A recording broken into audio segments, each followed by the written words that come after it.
मराठवाडा सह सोलापूर जिल्ह्यामध्ये पावसाचा हाहाकार। शेती पाण्याखाली, घरांमध्ये पाणी शिरल्यानं संसार उघड्यावर। मुख्यमंत्र्यांसह मंत्र्यांनी बांधावर जात शेतकऱ्यांना दिला धीर, मदतीचं हे आश्वासन।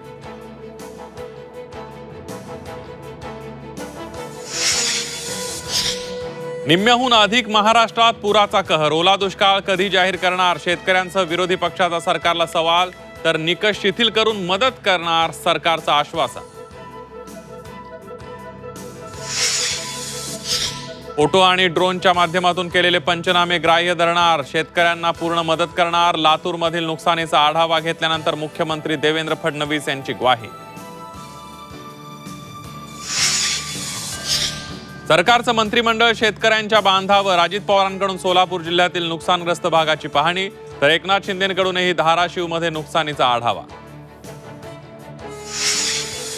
शिवसेनेकडून धाराशिवमधील पूरग्रस्तांना देण्यात आलेल्या मदतीचं किटवरून गोंधळ।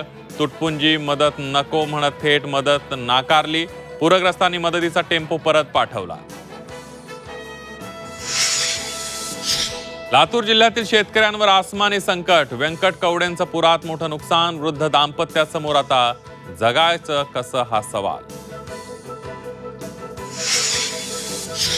भाजप, राष्ट्रवादी आणि शिवसेनेचे सर्व मंत्री, आमदार आणि खासदार एका महिन्याचं मानधन नुकसानग्रस्त शेतकऱ्यांना देणार। देवेंद्र फडणवीस, एकनाथ शिंदे आणि अजित पवारांची घोषणा।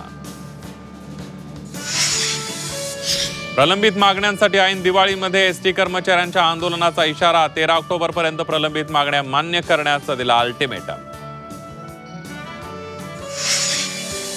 आणि नंदुरबारमध्ये आदिवासींच्या मोर्चाला हिंसक वळण। दगडफेकीनंतर पोलिसांचा लाठीचार्ज। अनेक पोलीस अधिकाऱ्यांसह कर्मचारी जखमी।